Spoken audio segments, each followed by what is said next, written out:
մեծամասամբ կառուցվել են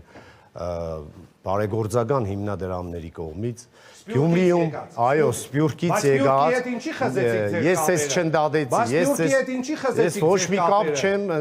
ձեր իշխանությունը, դուք հիմա փորձում եք տարանջատվել այդ իշխանությունից, ուրեմն եղել է Լինսի հիմնադրամ,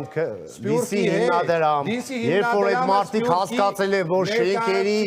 4-րդ հարկերը անհետանում են Ռոբերտ Քոչարյանի օրոք,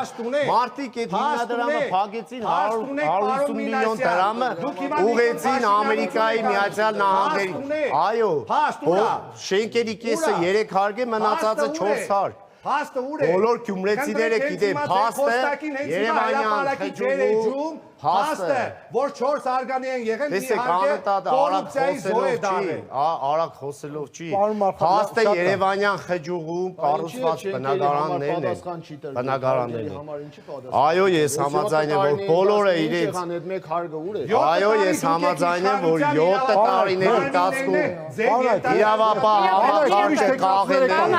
հուսով եմ իրավապահ համակարգը այլևս ունի լավ լծակներ,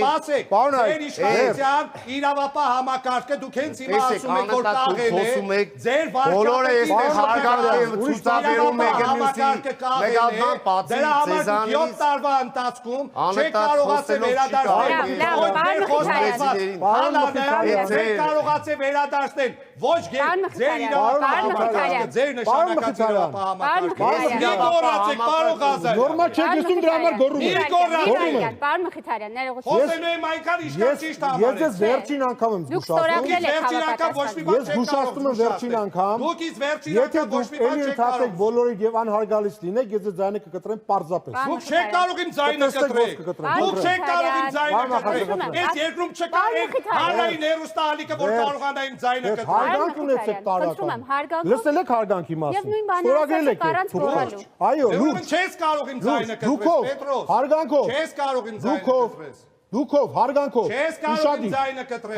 Այս հեռուստատեսությունում դու աշխատանք ես ստանում նաև իմ հարկերով։ Հարգեք ձեր ընկերներին։ Ում պետք է հարգում եմ։ Ես զգուշացեցի։ Ում պետք է հարգում եմ։ Պարոն Մխիթարյան, երեք արձանագրենք